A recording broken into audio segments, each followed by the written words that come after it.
Salut, c'est Hugo, j'espère que vous allez bien. On est parti pour une nouvelle émission de Questions aux sénateurs. Je pense que vous connaissez le principe, c'est pas la première émission depuis le début de l'année. C'est une émission de Public Sénat et d'Acropolis pendant laquelle vous allez pouvoir poser toutes vos questions à un sénateur. Et le sénateur qu'on a aujourd'hui, c'est Philippe Dallier. Bonjour. Bonjour. Merci, bienvenue déjà. Merci. On disait c'est confortable comme oui. Décor, ça va. C'est original. C'est original. On est bien, on a une heure, donc on a le temps de parler de plein de sujets parce qu'il y a une actualité qui est assez lourde, qui est même très lourde en ce moment. Donc merci vraiment d'être venu. Et le principe, vous le voyez, c'est que derrière moi, il y a un chat qui est actif et qui va pouvoir vous poser toutes sortes de questions. On va l'avoir aussi devant nous juste ici. Et donc, n'hésitez pas. Moi, je vais prendre un maximum de questions qui viennent du chat et vous les poser directement. Okay. Mais vous aussi, n'hésitez pas, dès que vous avez des questions, même des réactions qui vous intéressent, qui vous interpellent, à les reprendre, à essayer d'y répondre. Donc là, ils vous disent bonjour, salut à tous, salut Vincent Andarked, Neusalia, Ornithorynque. J'arrive pas à lire tous les pseudos, mais merci d'être là. L'actualité, je le disais, du coup, est très chargée. Je vais peut-être vous présenter quand même avant, histoire qu'on sache un peu... qui je suis. Exactement. Vous êtes sénateur depuis 2004, oui. C'est bien ça, sénateur de Seine-Saint-Denis, oui. Le 93, sénateur Les Républicains. Oui. On pourra sûrement en reparler quand on reparlera de politique, des européennes et tout ça tout à l'heure. Il y a pas mal de choses à dire.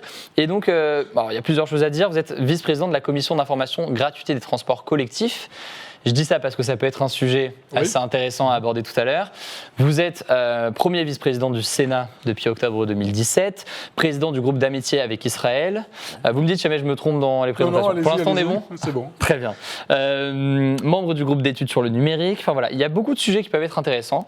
Et évidemment, il y a des sujets sur votre situation à vous en tant que sur la Seine-Saint-Denis, sur le Grand Paris, sur tout ça, les JO. Je sais que c'est un sujet, j'ai vu sur votre Twitter que c'était un sujet qui vous intéressait beaucoup, logiquement. Et puis évidemment, il y a les questions du chat. Donc, on va pouvoir commencer. Déjà dans l'actualité, en attendant les premières questions qui vont venir du chat, sur Notre-Dame, sur l'incendie de Notre-Dame qui a eu lieu lundi, c'est au cœur de l'actualité en ce moment. Comment est-ce que vous avez vu la réaction d'Emmanuel Macron et cette idée notamment de reconstruire en 5 ans Notre-Dame ? Écoutez, je ne sais pas si c'est possible, et moi je suis un peu surpris qu'avant que toute étude ait été réalisée, on voit bien la complexité. L'incendie vient juste d'avoir lieu, le bâtiment menace encore, il va falloir sécuriser tout cela, il va falloir prendre des décisions, est-ce qu'on reconstruit à l'identique ou pas, et derrière lancer des appels d'offres, un chantier qui manifestement va prendre plus de temps qu'un chantier ordinaire parce que c'est un monument historique. Donc imaginez qu'on le sorte en 5 ans. Ce que vous n'avez pas dit, c'est que j'ai été maire pendant 22 ans. C'est vrai. Il y a eu beaucoup de choses à dire sur une... Oui, mais pour faire un lien avec cette affaire de chantier de reconstruction, tous les maires savent que construire un bâtiment public neuf aujourd'hui, c'est grosso modo 4 ans. Quand les choses se passent à peu près correctement. Donc sur le cas de Notre-Dame, avec cette situation toute particulière, imaginez qu'on puisse le faire en 5 ans. Écoutez, moi si c'est possible dans les règles de l'art et que le résultat est conforme, tant mieux, mais je suis quand même étonné qu'on puisse annoncer dès le lendemain d'incendie un délai, quoi. Le risque c'est quoi ? C'est que ça coûte plus cher. Alors déjà, soit qu'on n'atteigne pas en 5 ans, soit je vais mettre mettons l'affaire du coût de côté, c'est pas ça, c'est que les contraintes techniques me semblent extraordinairement importantes. Voilà, j'ai lu que pour monter l'échafaudage, qui a peut-être posé problème, il a fallu 6 mois pour monter l'échafaudage. Vous imaginez, nettoyer le chantier, déblayer tout ça, sécuriser les murs, prendre une décision, trouver les entreprises. Et les entreprises qui sont habilitées à travailler sur un monument historique, ce ne sont pas les entreprises lambda du coin de la rue. Donc tout ça va demander beaucoup de temps. Alors 5 ans, moi ça me paraît extrêmement ambitieux. Et dans les réactions de la part du gouvernement, il y avait aussi aujourd'hui Édouard Philippe qui déclare lancer un concours international, il me semble, d'architectes pour refaire la flèche. Écoutez, je suis un peu surpris également. Donc, est-ce que c'est pas à l'État français, ou pourquoi pas aux Français d'ailleurs, de décider de ce qu'ils veulent faire ? Est-ce qu'on reconstruit Notre-Dame exactement à l'identique ? Moi, je serais plutôt favorable à cela. Ou est-ce qu'on va se lancer dans un concours d'architectes avec des architectes qui vont... Et c'est toujours comme ça, vouloir laisser leur nom dans l'histoire et donc nous proposer des flèches en verre, en je ne sais quoi. Voilà, encore une idée qui est mise sur la table tout de suite après le désastre. Et pour nous emmener où ? On n'en sait rien. Alors bon, si c'est effectivement pour donner le sentiment qu'on maîtrise les choses et qu'on veut aller vite et qu'on est à la manœuvre, quand même, quoi, il s'agit de Notre-Dame. C'est 850 ans d'histoire de France, ça n'est pas un bâtiment ordinaire. Peut-être qu'il faut faire un grand débat sur la cathédrale et sur comment on va le la rénover. Je regarde dans le chat, il y a déjà une réaction ici sur de Cowboy Étoile. Alors, il y a l'ensemble parce que j'arrive pas à avoir exactement le pseudo de Cowboy Étoile qui dit mais est-ce que le délai de 5 ans n'est pas lié au JO de 2024 ? Oui, mais c'est ce que j'ai cru comprendre. Mais enfin, pourquoi vouloir faire coïncider les choses ? Ça, franchement, pour une histoire de gloriole, de dire regardez, la France est capable avant les JO d'avoir. Mais ce qui nous intéresse, c'est la qualité du résultat à l'arrivée. Et donc, si ça devait prendre 10 ans pour effectivement reconstruire cette cathédrale dans les règles de l'art, j'ai envie de dire telle qu'elle a été bâtie à l'époque, mais que ça prenne 10 ans. Mais on va rebâtir, mais pour des siècles, pour les siècles à venir. Donc l'idée, c'est pas 2024, on s'en fout de 2024. Enfin, moi, je m'en moque de ces Jeux Olympiques, et donc ça ne doit pas être une date butoir qui va nous contraindre à prendre des décisions dans l'urgence et la précipitation. On va revenir de toute façon sur les JO de 2024, parce que j'imagine que pour la Seine-Saint-Denis, c'est une question importante, comme celle du Grand Paris, parce que ça impacte directement le département. Je regarde, est-ce qu'il y a d'autres questions sur Notre-Dame ? Alors justement, il y a des réactions de gens qui disent soit on reconstruit la cathédrale comme elle était, soit on la reconstruit. Il y a l'idée en fait de qu'est-ce qu'on fait aussi de la cathédrale, de sa reconstruction concrètement. C'est un sujet qui revient assez souvent. Je regarde si il y a d'autres questions sur. Ah oui, est-ce que le 93 a fait un don sur j'ai vu que tous les départements d'Île-de-France, ils ont effectivement un fonds en commun pour l'investissement et il y a une décision d'affecter 20 millions. D'accord. Mais là-dessus, je vais vous dire, je suis aussi balancé. Parce que la cathédrale, c'est le patrimoine de l'État. C'est l'État qui aurait dû l'entretenir. Et je ne pointe pas du doigt Emmanuel Macron et le gouvernement actuel. Ça fait 20 ans, 30 ans, 40 ans qu'on n'y a pas mis les moyens. On a aujourd'hui cette catastrophe. Ça serait d'abord à l'État de reprendre effectivement à sa charge la reconstruction. Et que les collectivités territoriales, les communes, tout le monde se précipite. C'est un peu le concours de celui qui donnera le plus. Bon, ça me fait penser à la rubrique du canard enchaîné, Bobine est partout. C'est un peu ça, c'est celui qui va promettre le don le plus important. Quand on sait le nombre de monuments historiques dans ce pays qui sont effectivement en très mauvais état partout en France, je dis que ces communes, ces départements, ces régions feraient peut-être mieux effectivement de consacrer un peu plus de moyens et de laisser l'État financer la reconstruction de Notre-Dame. En plus, il y a des dons qui vont venir du monde entier. On est déjà à 1 milliard et quelques, donc on sait que le coût sera couvert. Donc moi, j'ai envie de dire à mes collègues élus, écoutez, utilisez cet argent, mais pour le patrimoine qui est sur votre territoire. Sur votre territoire. Et d'ailleurs, sur les dons de milliardaires, je ne sais pas, mais ça a commencé à réagir là-dessus, mais il y a eu des dons assez massifs de la famille Pinault, Arnaud, etc., de plusieurs centaines de millions d'euros. Certains ont dit, j'ai vu moi en tout cas sur ma chaîne YouTube notamment, des réactions de gens qui disaient c'est dingue qu'on arrive à débloquer autant pour la rénovation d'une cathédrale et pas pour d'autres éléments, notamment les aides aux plus démunis. Qu'est-ce que vous en pensez ? Est-ce que c'est quelque chose qui est un peu démagogie ? Est-ce que c'est typiquement français, quoi. Il faut toujours que effectivement on cherche le côté négatif des choses. Bon, écoutez, ceux qui sont les plus fortunés, les Français les plus fortunés, qu'ils décident d'utiliser une partie de leur fortune, même si les chiffres peuvent effectivement paraître très importants, 100 ou 200 millions d'euros, ça n'est pas rien et pas à la portée de tout le monde, mais tant mieux. Alors, comme il y a eu une polémique sur la déduction fiscale, je crois qu'ils viennent d'annoncer, je ne sais plus si c'est Pinault, ou Pinault qui viennent d'annoncer qu'ils n'utiliseraient pas la déduction fiscale, mais tant mieux. Aux États-Unis, tous ceux qui ont énormément d'argent consacrent tous les ans une partie de leur fortune effectivement pour des opérations de mécénat. Mais on ne va pas s'en plaindre quand même. Enfin, Voilà, du coup sur ce sujet-là, on verra peut-être qu'il y aura d'autres questions qui vont revenir au fur et à mesure et peut-être qu'on reviendra en fin d'émission sur la question de Notre-Dame, mais forcément c'est un élément de l'actualité qui est très important. Les Jeux Olympiques ? Il y a les Jeux Olympiques, on va en parler. Peut-être qu'on va en parler tout de suite. J'aurais juste, s'il n'y avait pas d'autres réactions là-dessus, Robin Noutz qui dit les gens qui vont être responsables de la reconstruction de la cathédrale vont-ils avoir le droit de refuser des dons de certains? Je ne sais pas du tout. Non. Enfin, l'État. C'est pas possible. Enfin, de toute façon, ce sont des fondations qui vont collecter les dons. Pourquoi est-ce qu'elle refuserait les dons ? Sur quels critères ? Enfin, honnêtement, je ne vois pas. On a plutôt ce besoin d'argent. Si jamais il y avait plus d'argent, effectivement, que le coût des travaux, affectons cet argent à la rénovation d'autres monuments historiques en péril, et ça sera très bien ainsi. Alors justement, les JO de 2024, puisqu'on tourne autour depuis tout à l'heure. Déjà, est-ce que vous y êtes favorable ? La question ne se pose plus. Ils auront lieu à Paris en 2024. Est-ce que vous étiez favorable ? Maintenant, je vais... la Seine-Saint-Denis, département le plus jeune de France. Dernier département en termes d'équipement sportif. Dernier. Il n'y a pas de piscine partout. Quand vous dites jeune, c'est jeune en termes de D'âge, d'accord. Ouais. Non, pas en termes de date de création, en termes de jeunesse. Département le plus jeune de France, et en termes d'équipement des collectivités locales, dernier département de France. Il y a comme un problème.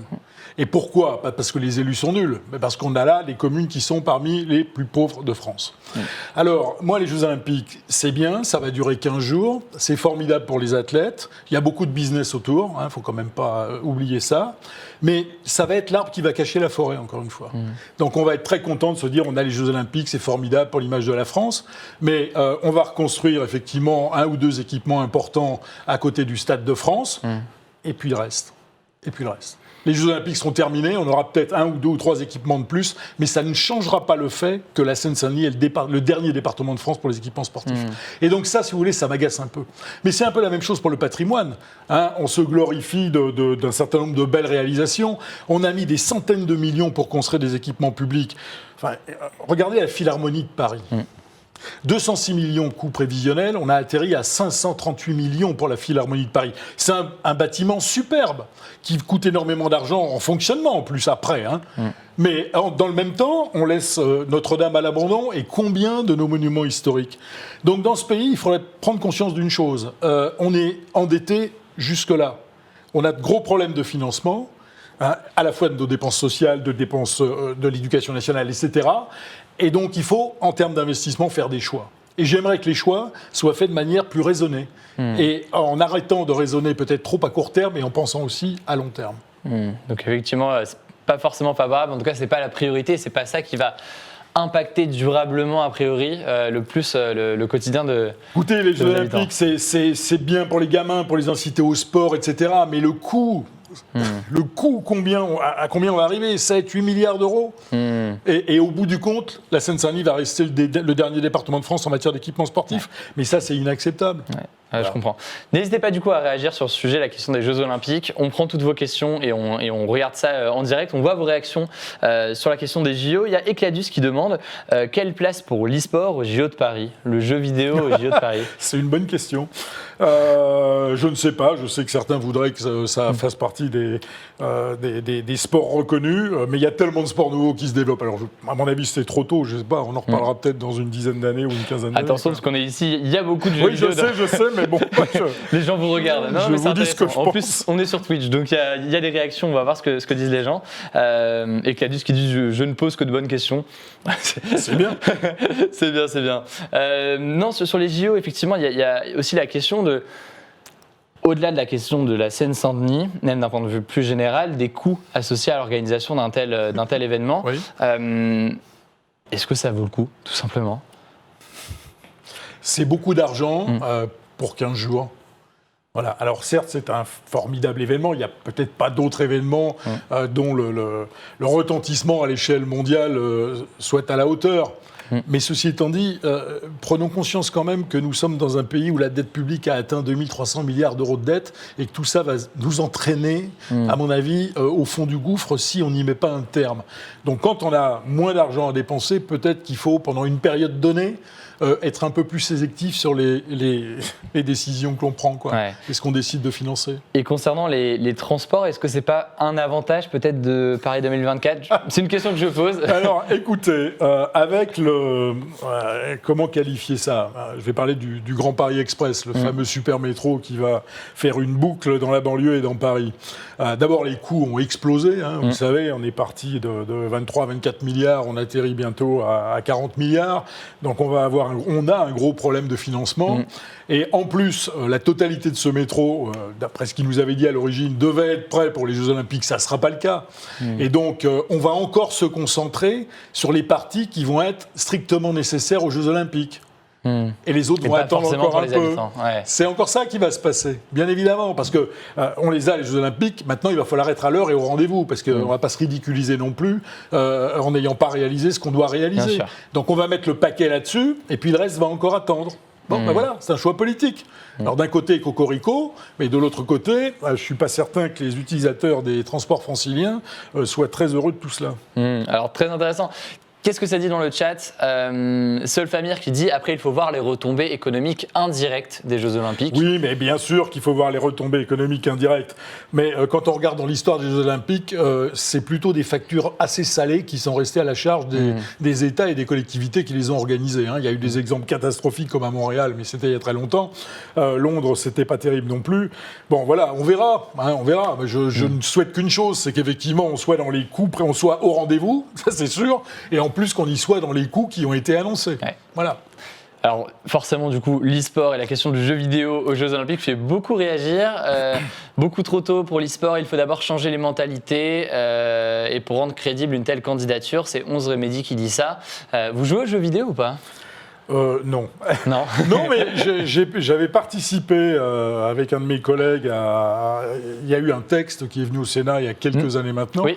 et je ne connaissais absolument pas le sujet, et je suis allé à Poitiers parce qu'il y avait une compétition, j'ai oublié le nom, vous m'excuserez. À Poitiers, oui, il doit y en avoir. Il y a quelques années, c'était avec Jérôme Durin d'ailleurs que j'étais allé, et il rapportait sur le texte et moi sur un aspect qui était l'aspect fiscalité, et donc j'ai découvert en fait le e-sport, et je n'imaginais pas ce que ça représentait effectivement, aussi bien physiquement qu'intellectuellement. J'étais complètement, je ne savais pas, maintenant je sais. Est-ce que c'était la Gamers Assembly? Oui, ça devait être ça. Ça devait être ça. Dans le chat, ça dit ça. Il y a 3-4 ans, ça dit ça. Oui. Ouais, ça doit être quasiment tous les ans, j'imagine. Tous les ans. Et c'est ce week-end. Ah oui, apparemment. c'était à Pâques. Oui, vous avez raison, c'était à Pâques, je m'en souviens très bien. Mais comme quoi, donc effectivement, le Sénat s'intéresse aux jeux vidéo et c'est intéressant. Mais le Sénat s'intéresse à plein de choses. Ouais. Ce qui est dommage, c'est que l'image du Sénat est très décalée par rapport à ce qu'il est devenu. Voilà, j'espère que les choses changeront et qu'une émission comme celle-là y contribuera. C'est intéressant. Du coup, effectivement, le chat est remonté à bloc sur cette question-là. Ah bah voilà. Napoléon II, du coup, qui demande bonjour, est-ce que vous êtes favorable à une création d'un groupe d'études jeux vidéo au Sénat? Il y a beaucoup de groupes d'études au Sénat. Ce qu'il faut comprendre, c'est que quand on crée un groupe d'études, il faut quelques moyens administratifs qui vont avec. Donc on ne peut pas nous demander de limiter notre budget, ce qu'on fait depuis un certain nombre d'années, et puis de créer des groupes d'études sur tout. Par contre, et c'est peut-être une question qui viendra, chaque sénateur, et chaque député également, on est spécialisé sur un certain nombre de sujets. Et donc vous allez trouver au Sénat, effectivement, un certain nombre de sénateurs qui s'intéressent à ces sujets. Et alors, il n'y a pas forcément besoin d'un groupe d'études. D'accord. Alors une autre question qui est intéressante là de Théos03 qui demande pensez-vous qu'une exposition universelle aurait eu plus d'intérêt que les JO? On teste toutes les possibilités d'événements. Oui, l'expo universelle, écoutez, il y a dans les années, ça devait être fin 90, début de 2000, la France avait déposé une candidature et c'était même le département de la Seine-Saint-Denis qui l'avait déposé. Ça devait s'appeler Image 2000 quelque chose. Et à l'époque, je me suis dit, oh là là, dans quoi ce département qui avait déjà des problèmes financiers se lance-t-il? Et heureusement, je crois qu'en 2002, l'idée a été abandonnée, quoi. Ou c'était plutôt que ça, je me souviens plus, mais en tous les cas. Et toutes ces grandes... Enfin, l'expo universelle, je crois qu'on se trompe aujourd'hui. C'était intéressant à la fin du 19e, au début du 20e, quand il s'agissait de... Il n'y avait pas la télé, il n'y avait pas Internet, il n'y avait rien. Donc les gens avaient besoin de voir, effectivement, ce qu'étaient les nouvelles technologies de l'époque. Ça avait vraiment un intérêt. Aujourd'hui, franchement, on n'est plus du tout dans la même situation. Donc là aussi, aller dépenser des milliards pour organiser des expos de ce type-là, moi, je pense que c'est complètement has-been, quoi. Alors, une autre question ici, justement, en réaction à ce que vous venez de dire, de Robin Noods qui demande, en parlant des groupes d'études, est-ce que vous pouvez nous citer un petit peu les groupes qui existent par curiosité pour voir ce qui existe? C'est quoi un groupe d'études? Il y en a un sur le numérique. Alors, il y a les groupes d'études, ce sont des groupes qui sont, j'allais dire, permanents, hein, qui travaillent sur le long cours. Moi, j'avais même souhaité qu'il y en ait un qui se crée au Sénat sur la politique de la ville, parce qu'il est quand même un de mes sujets de prédilection. Et c'est là où on m'a répondu que, effectivement, groupe d'études, moyens budgétaires à dégager. Donc, on a plutôt fait un groupe informel. Ouais. Mais il y a aussi des missions d'information temporaire. Vous en citiez une tout à l'heure sur la gratuité des transports. Oui. Donc, on prend un sujet donné et on va travailler le sujet. On va aller auditionner, on va sur le terrain. Au bout, on rend un rapport. Voilà, certains disent il faudrait que tous les transports soient gratuits. Alors, il y a quand même un point d'interrogation, heureusement, à la fin, au début, dans le sujet de cette mission. Et donc, on va creuser le sujet. Voilà, donc il y a différentes formules possibles, pas nécessairement des groupes d'études permanents. Il y en a un sur la chasse, je ne peux pas vous les citer tous. Vous trouverez ça sur le site du Sénat, mais bon, voilà. Alors justement, puisqu'on parle de la mission d'information gratuité des transports collectifs, est-ce que vous êtes favorable, j'ai vu que est-ce que c'est la mairie de Paris ou la région Île-de-France, que je ne dise pas de bêtises, qui a proposé que un samedi par mois, les transports soient gratuits toute la nuit. Est-ce que vous y êtes favorable ? Écoutez, que sur des points particuliers comme celui-là, il y ait des avancées, pourquoi pas. Maintenant, il faut regarder la situation des transports en Île-de-France. Elle n'est quand même pas très satisfaisante. On a besoin d'injecter des milliards. Des milliards, des dizaines de milliards. Le Grand Paris Express, une quarantaine de milliards. On va financer ça. On a déjà financé ça par des impôts sur les particuliers, qui payent ça avec leur taxe d'habitation, sur les entreprises. Et de la dette. Et de la dette dont on se demande d'ailleurs si le projet lui-même va être en capacité de la rembourser, cette dette, même si c'est une dette sur 70 années, a priori. Donc et puis il faut rénover tout ce qui existe. On pourrait parler du RERB, on pourrait parler du prolongement des halls, etc. La ligne 13 aussi. La ligne 13, voilà, les grands sujets pour les Franciliens. Valérie Pécresse et la région ont pris tout ça à bras-le-corps, mais ça demande des sommes considérables. Alors d'un côté, on dit l'État est en tous les cas, le pays est très endetté. De l'autre côté, on sait qu'on a besoin d'investir massivement, et puis en même temps, on vient dire ça va être gratuit. Mais gratuit, ça n'existe pas. Puisque l'argent pour investir, il va bien falloir le trouver quelque part. Donc il y a un moment, il faut aussi comprendre qu'un service public, ça a un coût. Et donc il faut le financer, ce coût. Alors, et donc les deux éléments, la gratuité ou alors prolonger les heures la nuit, c'est deux éléments qui effectivement... C'est pas la même chose, parce que la mission d'information qui a été créée, on parle de gratuité en général. Et c'est vrai qu'il y a des villes en France, mais il faut voir qu'on ne parle pas de la région Île-de-France, il y a des villes moyennes qui ont décidé de la gratuité des transports. Mais parce qu'on n'est pas dans la situation de la région. Quand effectivement vous avez des transports qui fonctionnent correctement, et dont d'ailleurs, j'allais dire, le prix payé par l'usager ne couvre que très peu du coût du service. À ce moment-là, vous pouvez dire il est gratuit et ça incite les gens à le prendre. Mais on ne peut pas faire ça à l'échelle de la région Île-de-France dans la situation où on est aujourd'hui. C'est absurde.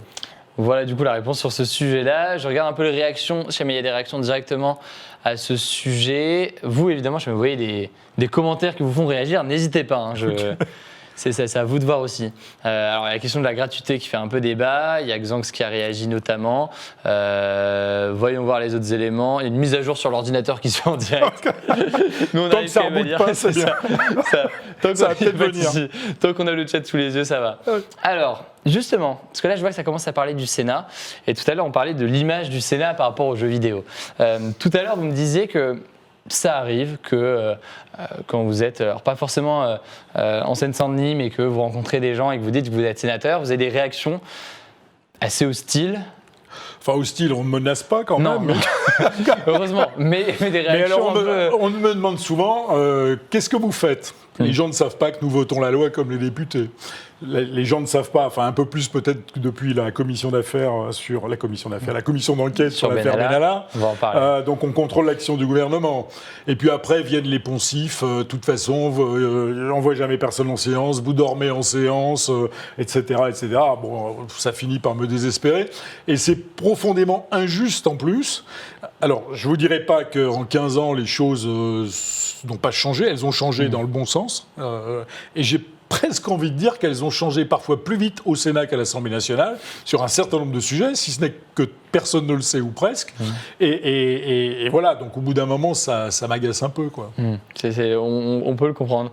On va voir d'ailleurs, mais il y a des réactions sur le rôle du Sénat. Et je pense même qu'il y a déjà des questions sur le rôle du Sénat. Ah, tenez, Troubadour qui avait demandé sur Twitter tout à l'heure, selon vous, est-ce que le Sénat est la seule vraie opposition au gouvernement actuellement ? Mais moi, je ne veux pas parler en termes d'opposition ou de majorité. Oui, la majorité du Sénat est dans l'opposition au sens politique du terme. Mais ce n'est pas l'élément important. Dans toute démocratie, d'abord, qu'est-ce que c'est qu'une démocratie ? C'est le peuple qui choisit ses représentants. Nous sommes dans une démocratie représentative. Et après, pour qu'une démocratie fonctionne et soit une vraie démocratie, il faut qu'on ait une séparation des pouvoirs. Donc c'est clair, on a l'exécutif d'un côté, le législatif, le judiciaire. Nous sommes le législatif. Et notre rôle constitutionnel, le rôle du Sénat comme de l'Assemblée dans cette démocratie, c'est aussi de contrôler l'action du gouvernement. Alors, dans le cas particulier de l'affaire Benalla, la République En Marche, ils étaient scandalisés, etc., etc. On a entendu tout et n'importe quoi. Mais nous n'avons fait que user de notre pouvoir. Et ce que l'Assemblée nationale, d'ailleurs, elle n'a pas voulu faire. Et ce qui est très regrettable, j'allais dire, pour l'image du Parlement. Un Parlement, il ne devrait pas, il ne doit pas être aux ordres du gouvernement. Si c'est le cas, la démocratie ne fonctionne pas correctement. Voilà. Alors ça demande un peu de caractère, parce que c'est vrai que quand vous êtes dans la majorité, ça a été mon cas, on vous demande souvent de ne pas faire de vagues et de dire que tout ce que le gouvernement dit est bien. Et le jour où vous dites le contraire, effectivement, certains ne sont pas contents. Mais quand vous êtes parlementaire, vous devez aussi réfléchir et penser au rôle du Parlement. Et vous êtes un parlementaire, vous représentez le peuple, et vous êtes effectivement là aussi pour contrôler l'action du gouvernement. C'est tout. Donc le Sénat, oui, est un contre-pouvoir, mais pas seulement un contre-pouvoir. Je trouve qu'il a un rôle de stabilisateur dans notre démocratie. On n'est pas sous le même feu de l'actualité que les députés. Peut-être qu'on prend plus le temps de la réflexion. Souvent, ceux qui s'intéressent à la politique disent que les rapports qui sortent du Sénat sont souvent des rapports de qualité sur les sujets techniques, etc. Donc voilà, on a un rôle de contre-pouvoir et on l'exerce, n'en déplaise à l'exécutif. Justement, sur cette question de l'affaire Benalla encore, Gersiane qui demande combien a coûté aux contribuables français les enquêtes du Sénat relatives à l'affaire Benalla et quel retard cela a-t-il sur les travaux réguliers du Sénat ? Mais combien ça a coûté ? Rien de plus, puisque de toute façon, ce sont les sénateurs dans leurs fonctions qui ont mené cette... C'est compris dans le package voilà, sénateur, on va dire. On a un budget pour l'année et on fait avec ce budget. Donc ça n'a pas coûté un centime de plus. Est-ce que ça a eu des retards sur... Des retards, non, et pour une raison simple, c'est que le gouvernement... qui est toujours pressé, dans ce que disait Emmanuel Macron quand on dit il faut moins de parlementaires et pourquoi pas supprimer le Sénat, l'idée c'est de dire on va voter la loi toujours plus vite, toujours plus vite. Mais on s'aperçoit quand même dans l'agenda du Parlement que le gouvernement, il y a des périodes où il a du mal à nous amener des textes. Alors, il y a des périodes où, effectivement, on est moins chargé que l'autre. Il y a des périodes où on est très chargé et où on bosse du lundi jusqu'au samedi, du matin jusqu'à minuit, une heure, parce que, voilà, c'est comme ça. Puis, il y a des périodes où c'est plus calme. Mais, encore une fois, la question n'est pas celle-là. Et la question n'est pas de savoir si ça a coûté 1 euro de plus. Nous sommes dans une démocratie, et cette démocratie, elle doit fonctionner. Voilà, c'est uniquement ce que nous avons fait.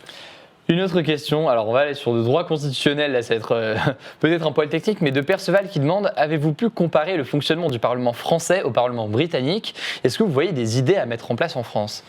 Écoutez, moi j'aime bien les comparaisons internationales, mais voilà, nous sommes en France avec une constitution. En Angleterre, il n'y a pas de constitution. Voilà, il n'y en a pas. En tout cas, pas de constitution écrite.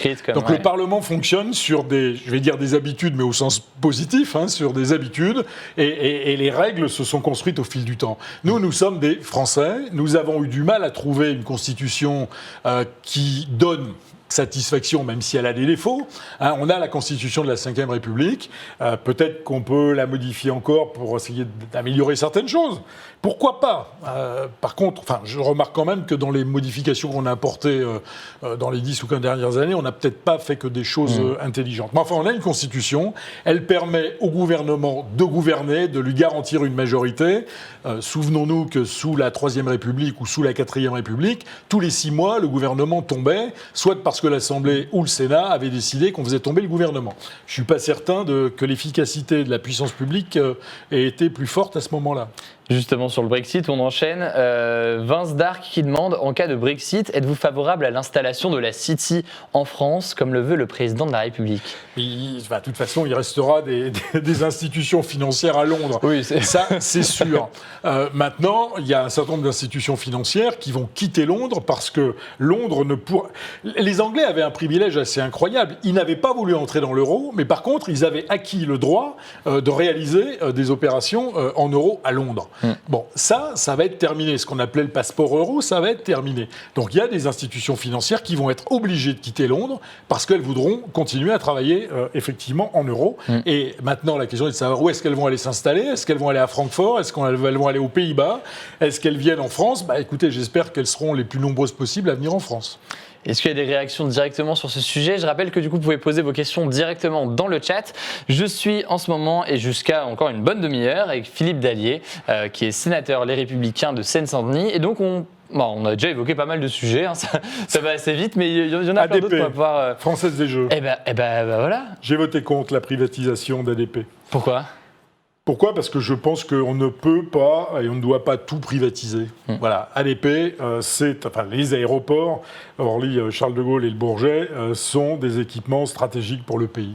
Voilà. Et quand en plus, par-dessus le marché, on regarde ce qui s'est passé à Toulouse, c'est quand même absolument incroyable. Et en plus, les procédures viennent d'être remises en cause par les juridictions compétentes. Les Chinois ont pris l'aéroport de Toulouse, avaient fait des belles promesses d'investissement. En fait, ils ont vidé les caisses, ils ont récupéré tout ce qu'ils ont pu récupérer et maintenant, ils s'en vont. Voilà. Est-ce qu'on pense que c'est une bonne idée de prendre le même risque sur ADP ? Alors, bien sûr, on nous explique au gouvernement qu'on a pris toutes les précautions, etc. Et puis, il y a un autre argument. J'ai voté à l'époque, et je le regrette, et je l'ai regretté amèrement, la privatisation des concessions d'autoroutes. C'est ce qui vient on ne fera pas faire deux fois la même bêtise. Voilà, vous voyez. Et à l'époque, je n'avais pas tellement envie de le voter, et je me suis laissé convaincre. Alors, effectivement, mais à culpa, j'étais dans la majorité, et on nous a toujours expliqué, on ne m'y reprendra pas. Pas deux fois. Majorité opposition, maintenant c'est terminé. Je fais exactement ce que j'ai envie de faire. Et sur ADP, je pense que c'est une très mauvaise idée. Justement, ça. En tout cas, Et la Française des Jeux, c'est pareil. Ouais. Enfin, la Française des Jeux, ça remonte à François Ier, je crois, les loteries en France. Ouais. Qui a un pouvoir de Je compétence. sais pas. Mais si, compétence régalienne. Et c'est une poule aux œufs d'or, et on va vendre la poule aux œufs d'or. Pourquoi d'ailleurs ? Parce qu'on est surendetté. Si encore j'étais certain que l'argent qu'on allait en retirer allait servir au désendettement de la France. Mais vu comme c'est parti avec les annonces en cours, je crains que d'un côté on vende les poules aux œufs d'or et que de l'autre côté on continue à creuser le déficit. Alors il y a un moment, il faut dire stop. En tout cas, il y en a qui sont d'accord avec vous, j'ai l'impression, sur la question de la privatisation d'ADP. Kratos qui dit bravo, Champy qui dit bien dit, monsieur Dallier. Il y a pas mal de gens qui ont l'air d'accord avec vous là-dessus. Mais je crois qu'il y a une immense majorité de Français qui n'y sont pas favorables. Alors, j'étais à l'étranger la semaine dernière pour l'Union interparlementaire, donc j'ai pas pu signer effectivement je sais pas comment le qualifier d'ailleurs, enfin l'initiative des parlementaires qui ont demandé effectivement l'organisation d'un référendum là-dessus, mais je l'aurais fait si j'avais été à Paris. Alors, une question de Rogue Lelex, on change un peu de sujet, mais c'est intéressant, que je vois tout de suite. Bonjour, j'adore la politique, mais comme beaucoup, opposition, majorité, les clivages politiques et les réactions à chaud partisanes, qui n'apportent souvent pas grand-chose au débat, exaspèrent les Français. Nos politiques vont-ils un jour pouvoir débattre sans porter les débats au-delà des partis politiques dans l'intérêt commun ? C'est une longue phrase qui veut dire, en gros, il y a beaucoup de choses dedans, mais une sorte d'exaspération d'un jeu politique qui irait pas dans l'intérêt commun, écoutez, mais surtout des intérêts partisans. Moi, j'ai envie de répondre. Intéressez-vous un peu au débat au Sénat. Et d'ailleurs, vous verrez que nous sommes dans l'opposition, nous sommes un contre-pouvoir, mais vous verrez que très souvent au Sénat, sur tous les textes de loi, alors bien évidemment, il y a des textes de loi que le Sénat rejette, mais même quand ils sont rejetés, c'est quand nous les rejetons, et c'est encore plus vrai quand nous trouvons un accord avec le gouvernement, vous verrez qu'il y a 60-65% des amendements votés au Sénat qui restent au bout du compte dans la loi. Voilà. Donc il y a des moments où effectivement, alors peut-être plus sur des sujets techniques, mais pas seulement, vous verrez qu'il y a des moments où on dépasse les étiquettes politiques. Bien évidemment que sur les plateaux télé ou à la radio, c'est l'impression que ça donne, mais bon, il faut peut-être regarder un peu plus dans le détail et s'intéresser au fonctionnement du Parlement, ce qui n'est pas toujours le cas de nos concitoyens. Je reviens sur la privatisation. On s'adapte aux questions qui sont là. On passe un peu du coq à l'âne, mais c'est puisqu'on était sur la privatisation il y a quelques instants. Ecladus qui dit « Le projet est de financer des secteurs d'avenir qui sont qualifiés comme tels, en tout cas par le gouvernement, sur la privatisation d'ADP. Est-ce que ce n'est pas une stratégie intéressante ?» Oui, sauf que ce n'est pas tout à fait ça. C'est-à-dire qu'on nous dit que les 10 milliards que tout cela rapporterait, on va les mettre quelque part dans un fonds, et puis c'est avec le rendement de ce fonds qu'on va financer. Donc tout ne sera pas affecté, effectivement, à l'objet tel qu'il est décrit. Et ce qu'aujourd'hui la Française des Jeux et Aéroports de Paris rendent chaque année à l'État, c'est à peu près l'équivalent de ce que va rapporter ce fonds. Donc voilà pourquoi on ne comprend pas très bien l'intérêt économique. Moi je pense qu'il faut voir, boucler le budget de la France aujourd'hui, c'est quand même extrêmement compliqué. Donc on a besoin effectivement de réduire le déficit et de réduire la dette. Et donc on en vient à vendre les bijoux de famille. C'est d'abord ça le point de départ qu'il faut comprendre. Alors après on l'habille. C'est un peu ce qu'a fait le gouvernement. Mais moi, je pense que ça n'est pas une bonne idée de vendre les bijoux de famille. En tous les cas, ceux-là. Ouais. On voit qu'il y a quand même une défiance, y compris dans le chat de temps en temps par rapport au Sénat. Camilla qui dit « Le Sénat ne sert à rien, emploi fictif ». Il y a aussi des... Qu'est-ce que vous voulez que je dise? Qu'est-ce que vous voulez que je vous dise? Qu'il n'y a pas eu des problèmes au Sénat dans le passé? Oui, il y en a eu. Mais je pense que cette page-là, elle a été tournée. Est-ce qu'il n'y en a pas eu à l'Assemblée nationale? Il y en a eu. Est-ce qu'il n'y en a pas eu dans l'ensemble des partis politiques? Il y en a eu dans l'ensemble des partis politiques. François Bayrou, qui fait la leçon à tout le monde, il a quelques ennuis avec ce qui s'est passé au MoDem. Voyez-vous, donc voilà. Donc il faut effectivement que tout ça s'arrête, mais arrêtons quand même de nous renvoyer ça à la figure à chaque fois, parce que vous savez, en politique, il y a des gens honnêtes, des gens malhonnêtes, comme partout. Mais comme partout. Je ne pense pas qu'en pourcentage, il y ait beaucoup plus de gens malhonnêtes en politique qu'ailleurs. Si ce n'est qu'effectivement, quand c'est sur la place publique et que ça concerne des gens qui sont aux responsabilités, ça choque beaucoup plus l'opinion, ce que je comprends tout à fait. Et c'est bien que vous soyez là justement pour en parler et discuter avec ceux qui voient le Sénat de cette façon. Voyons voir un peu dans les autres questions. Moi, je vois des choses qui sont revenues tout à l'heure. Attendez, laissez-moi retrouver les éléments. En fait, il y a pas mal d'éléments. Il y a la question des européennes, notamment. Qui arrive dans pas longtemps. Au final, on en parle assez peu encore parce qu'il y a eu les Gilets jaunes, maintenant il y a Notre-Dame, il se passe toujours des choses. Mais ça va arriver dans un peu plus d'un mois. Vous soutenez Bellamy pour les européennes? Je trouve que c'est un bon choix. Au début, j'étais un peu, comme beaucoup d'autres, un peu sceptique, parce que je me suis dit l'idée de lancer comme ça dans une campagne électorale quelqu'un qui n'a pas l'expérience des débats, qui a pu, et ça a été le cas au début, être critiqué sur un certain nombre de positions qui avaient été les siennes. Alors, à titre personnel, il n'engage pas les Républicains, mais pour autant, on sait bien comment fonctionne le débat politique. Bon, beaucoup s'interrogeaient, mais je le trouve très bon, et puis il apporte aussi une espèce de fraîcheur, de renouveau chez les Républicains. Voilà, j'espère qu'on fera un score bien meilleur que ce que les sondages nous donnaient au départ, quoi. Les élections européennes et l'Union européenne en général, c'est un sujet qui est très complexe, qui est dur, même dans le débat, on voit que c'est assez compliqué, mais s'il fallait essayer de définir un petit peu la ligne des Républicains sur l'Union européenne, comment est-ce qu'on pourrait la définir? Est-ce que c'est plus d'Europe, moins d'Europe? Est-ce que c'est une Europe fédérale? À quoi ça ressemble? Une Europe fédérale, certainement pas. Écoutez, je vais me définir par rapport à la liste de la majorité présidentielle, parce que ils sont dans une grande caricature. Mais on voit bien le petit jeu électoral derrière. En fait, Emmanuel Macron et La République En Marche disent écoutez, c'est nous. Ou alors l'extrême droite, et point barre, il n'existe plus rien. Alors on voit bien que c'est leur grand rêve, que les Républicains disparaissent, que le Parti Socialiste disparaisse, c'est presque fait, mais bon. Et donc il n'y a plus que deux, et donc si vous êtes européen, vous votez forcément pour Emmanuel Macron, et si vous ne l'êtes pas, vous votez pour le Front National. Enfin, c'est une caricature absolue. Je pense que, tiens, il a rebooté votre truc. Il y a une petite mise à jour de l'écran, c'est pas grave. Moi, j'ai le chat sous les yeux, ne vous inquiétez pas, on voit vos questions. Il y a une petite mise à jour de l'écran. Et donc, voilà, ça, c'est la caricature qui nous est présentée par la majorité. Nous sommes profondément européens. Qui peut penser d'ailleurs, et l'affaire du Brexit, j'espère, va faire prendre conscience à nos concitoyens que sortir de l'Europe, ça serait une erreur gravissime. Pour plein de raisons. Regardez les Anglais dans quelle situation ils sont. C'est quand même assez hallucinant cette affaire. Et je suis persuadé que si les Anglais devaient revoter aujourd'hui, à mon avis, ils voteraient pour rester. Parce qu'on leur a beaucoup menti aux Anglais, enfin pas nous, leur classe politique leur a beaucoup menti, et notamment l'extrême droite en Angleterre, Nigel Farage et d'autres. Parlons pas de Boris Johnson. Ils leur ont menti, ils ont choisi de sortir. Maintenant, ils sont seulement en train de comprendre ce que ça veut dire de sortir de l'Europe.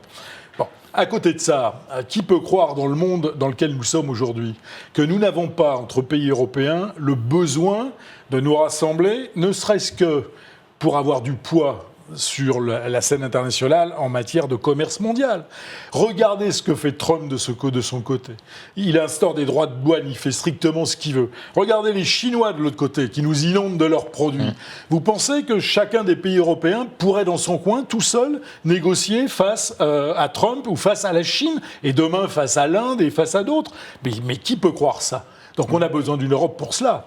On a aussi, et on aurait besoin d'une Europe de la défense. On a besoin d'une Europe pour régler effectivement la crise migratoire, essayer de trouver des solutions. On a besoin d'une Europe pour plein de raisons. Mais la question, c'est laquelle? Et effectivement, certains voudraient une Europe fédérale. Alors ce débat a un peu disparu aujourd'hui. Mais moi, je suis intimement persuadé que la vision européenne de Macron, c'est celle d'une Europe fédérale, où on verrait un effacement des nations au profit d'un gouvernement européen. Et quand on se reporte à la crise des Gilets jaunes aujourd'hui, qu'est-ce qu'elle dit, la crise des Gilets jaunes? Elle dit beaucoup de choses. Elle dit déjà ras-le-bol des taxes sur le carburant et sur tout un tas de choses. Mais elle reproche aussi un éloignement des politiques par rapport au terrain. Vous imaginez, vous, une Europe fédérale où toutes les décisions, pour le coup, seraient prises à Bruxelles, où les parlements nationaux n'existeraient, on deviendrait quoi? Des régions européennes, hein, c'est ça qu'on deviendrait. Vous pensez que les Français ont envie d'aller dans cette direction-là? Moi, je ne pense pas.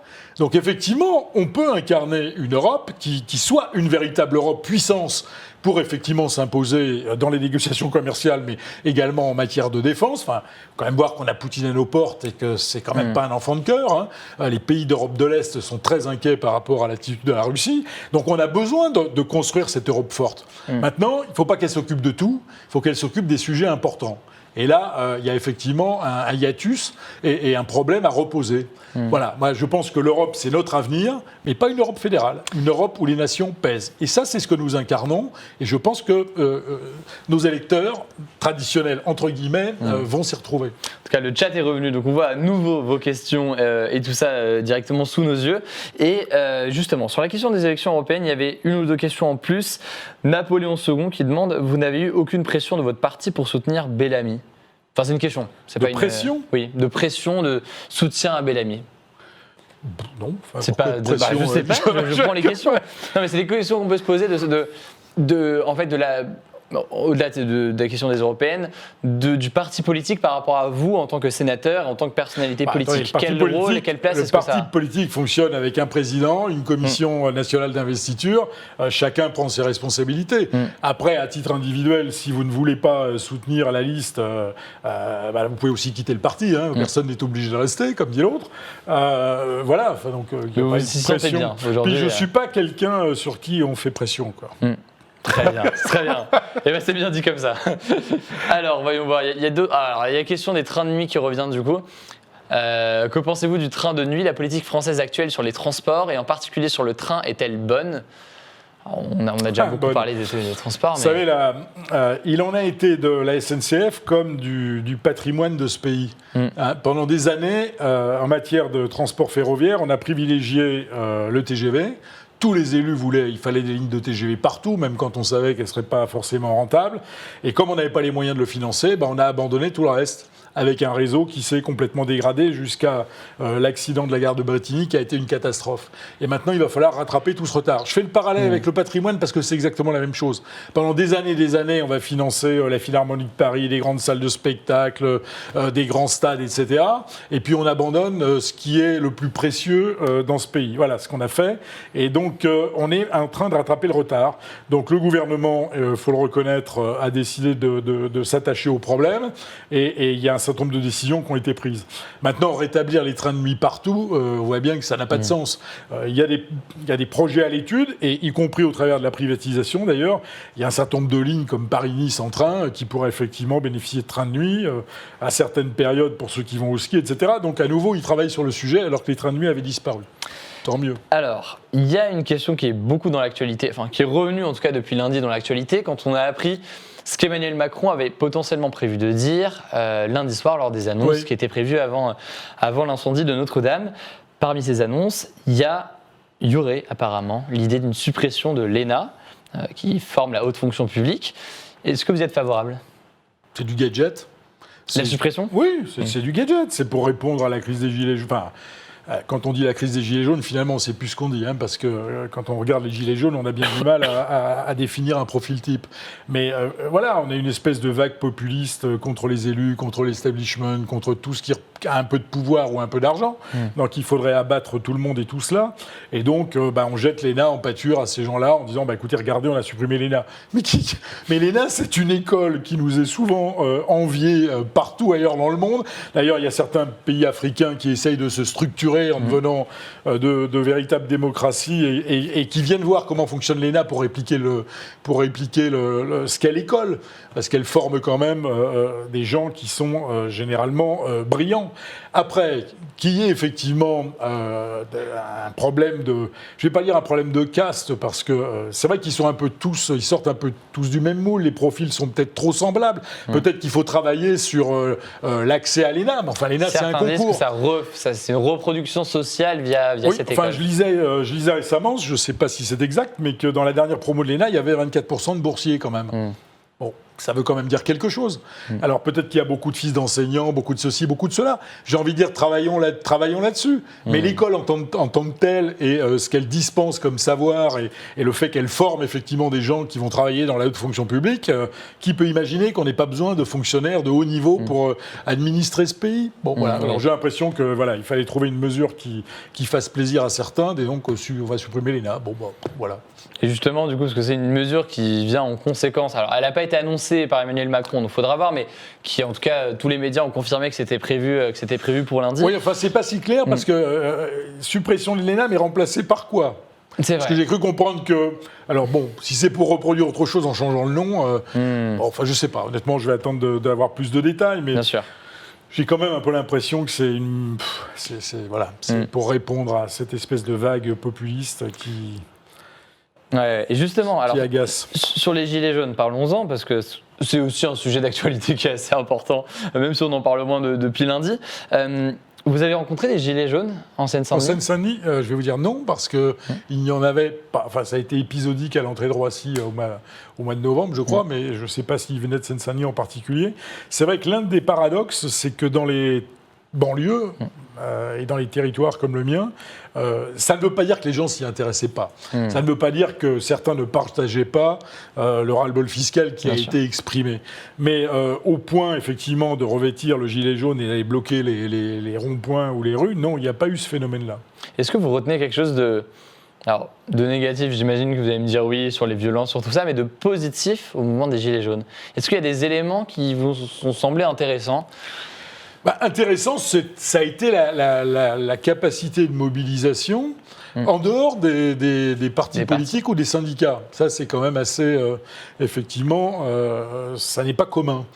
Ceci étant dit, c'est bien la difficulté, parce que d'après, quand vous n'avez pas d'interlocuteur, vous pouvez discuter avec qui? Parce qu'en plus, après, ils se battaient entre eux. Personne ne voulait que quelqu'un aille rencontrer le Premier ministre ou le gouvernement pour discuter. Donc c'est aussi un problème. Donc la spontanéité du mouvement, effectivement, c'était quelque part assez positif. Maintenant, après... Comme ça a dégénéré à la fin, c'est inacceptable. Enfin, saccager l'Arc de Triomphe et saccager les boutiques sur les Champs-Élysées, mais il n'y a pas qu'à Paris. Quand on voit ce qui se passe à Toulouse avec des commerçants qui vont mettre la clé sous la porte, enfin, c'est pas possible, quoi. Il faut aussi quand même réfléchir à ce qu'on fait. Bon, mais tout ça est quand même parti, et il faut que Emmanuel Macron le comprenne bien, tout ça est parti des décisions qu'il a prises depuis qu'il est arrivé au pouvoir. C'est quand même le choix d'augmenter la CSG pour tout le monde. En plus, en disant on l'augmente que pour les riches au-dessus de 1 200 €, il fallait quand même le faire. Le faire.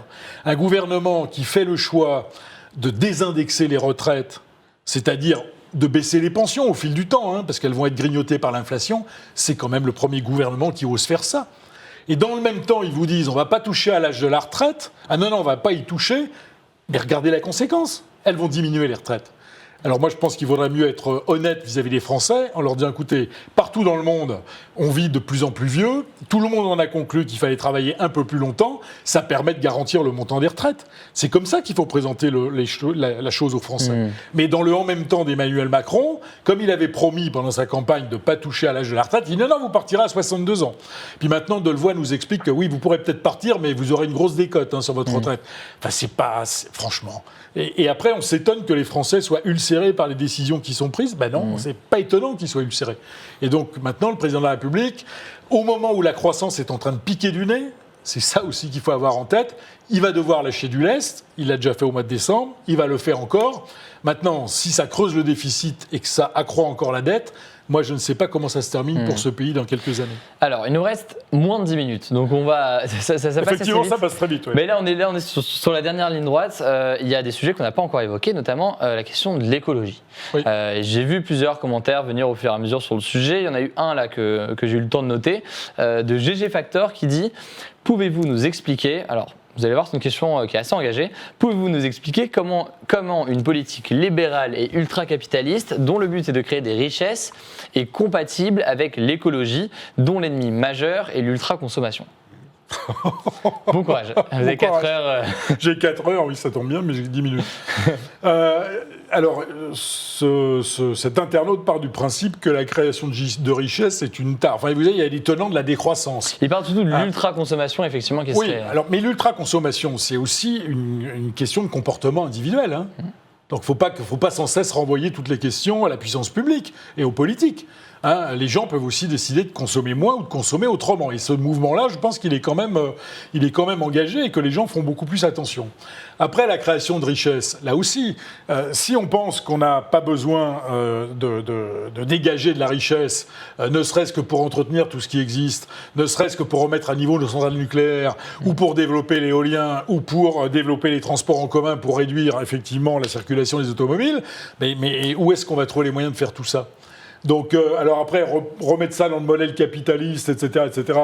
Enfin, moi, je veux bien, quoi. Mais créer de la richesse, on en a besoin. En tous les cas, c'est mon point de vue. Et c'est bien ce qui nous manque depuis une quinzaine d'années de créer de la richesse dans ce pays. Suffisamment, en tous les cas.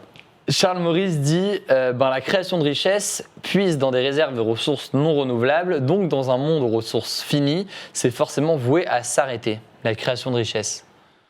Bah écoutez, ça fait, à mon avis, 2000 et quelques années que ça dure, et même plus, hein, si on remonte plus loin dans le temps. Voilà, donc, encore une fois, créer de la richesse, il faut voir comment le monde évolue, l'évolution des technologies, ce qui permet aussi de financer la recherche pour essayer de se passer du pétrole et de se passer d'un certain nombre de choses qui créent des dommages à la planète. On le finance aussi, effectivement, avec la richesse qu'on dégage. Hein, donc, j'ai l'impression qu'on est dans le tout ou rien là avec ce genre de questions. Et est-ce que vous avez suivi les marches pour le climat qui ont été organisées notamment par des lycéens C'est des marches du coup que vous voyez comment ces mobilisations de lycéens. Alors ils sont pas nombreux chaque semaine, mais ils sont quand même. Il y a eu une marche assez importante il y a quelques semaines. Comment est-ce que vous voyez ce mouvement-là ? Écoutez, que les jeunes soient inquiets de ce qui va être leur avenir, comment ne pas les comprendre ? Voilà. Effectivement, il y a eu la COP21, les engagements pris par les différents pays, Trump qui dit que le réchauffement climatique, ça n'existe pas, et puis et les autres pays qui, effectivement, ont du mal à financer la transition énergétique. Et j'en reviens à la création de richesses. La France aussi a pris des engagements. Mais pour tenir ces engagements, il faut effectivement beaucoup de moyens. Alors, et les taxes écologiques, c'est ça. Effectivement, on augmente les taxes sur l'essence, sur l'électricité, pour pouvoir financer le reste. Sauf que ça devient insupportable pour les citoyens. Parce qu'au bout du compte, ils voient leur pouvoir d'achat se réduire.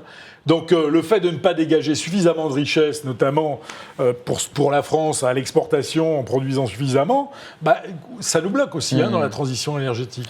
Donc, non, justement, mais ça fait réagir sur le sujet. Certains sont d'accord avec vous, d'autres moins. En tout cas, que c'est un sujet qui agite pas mal les débats. Il nous reste quelques minutes. En fait, il nous reste même encore moins de temps.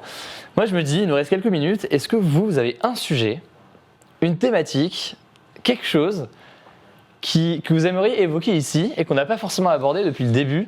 La création de la métropole du Grand Paris.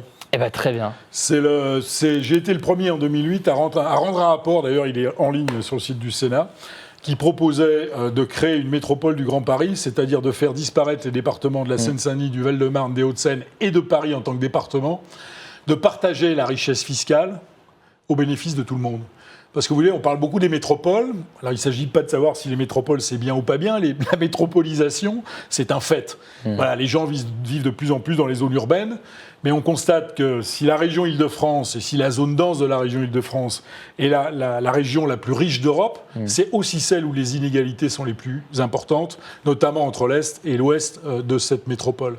Et donc je plaide depuis 10 ans, 11 ans, effectivement, pour la création de cette... ce qui serait aussi un projet de simplification. Parce que regardez ce qu'a fait Hollande. On a aujourd'hui les communes, les intercommunalités, les départements, la métropole et la région. On a 5 couches d'administration locale ici. C'est une aberration complète. Moi, je pense qu'avec les communes, la métropole et la région, c'est bon. 3, d'accord. Et en plus, on partage la richesse fiscale. Et effectivement, on met cette richesse fiscale au service de l'ensemble des gens qui habitent ce territoire, parce que ce sont tous ceux-là qui produisent la richesse.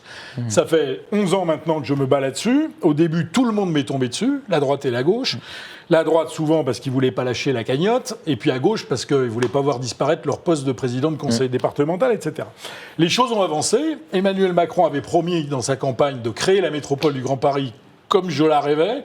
Et puis maintenant, il a canné en route et on ne sait plus ce qu'il veut faire.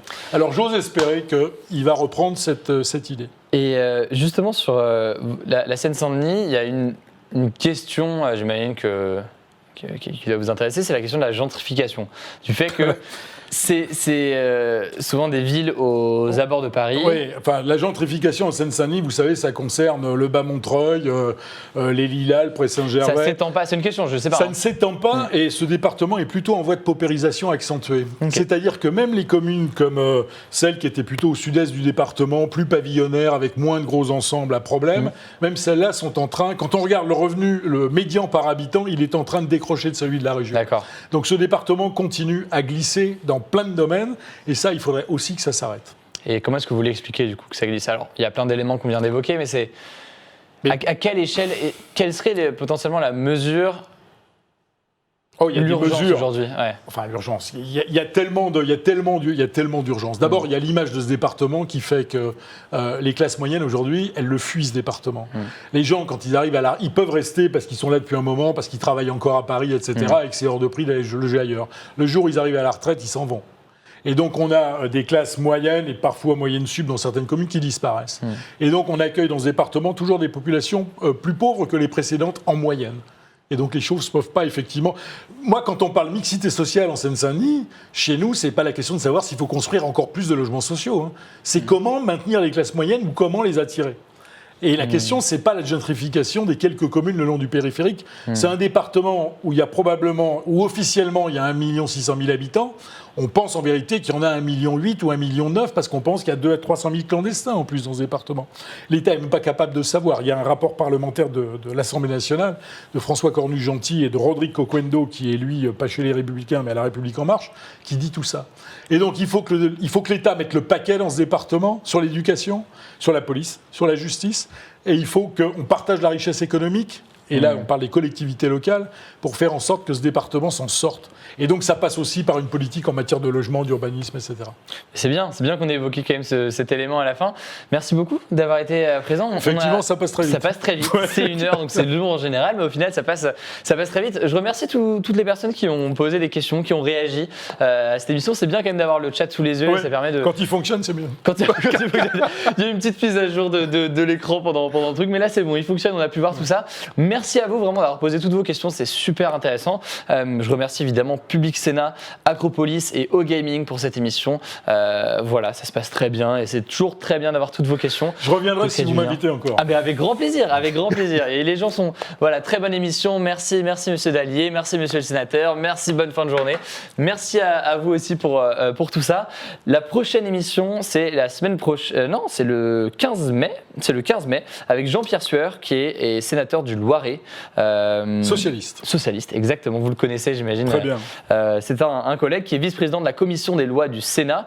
On va parler sûrement des auditions d'Alexandre Benalla, etc. Oui, parce qu'il a été co-rapporteur de la commission d'enquête. Exactement. Et donc, prochaine émission aussi sur Acropolis, c'est Party Time, c'est avec Adrien, demain à 14h30. Voilà un élément supplémentaire. N'hésitez pas évidemment à vous abonner aux réseaux sociaux d'Acropolis et de Public Sénat. Et j'en profite avant que j'oublie pour remercier Yoshda pour son don Twitch Prime. C'est peut-être dans une autre langue. C'est du chinois pour moi là. C'est une autre langue, mais c'est un don en gros qui soutient Acropolis. Donc merci à toi Yoshda pour ce don. Merci encore d'avoir été présent. C'était un vrai plaisir de faire ça et on se dit à très vite. Merci beaucoup.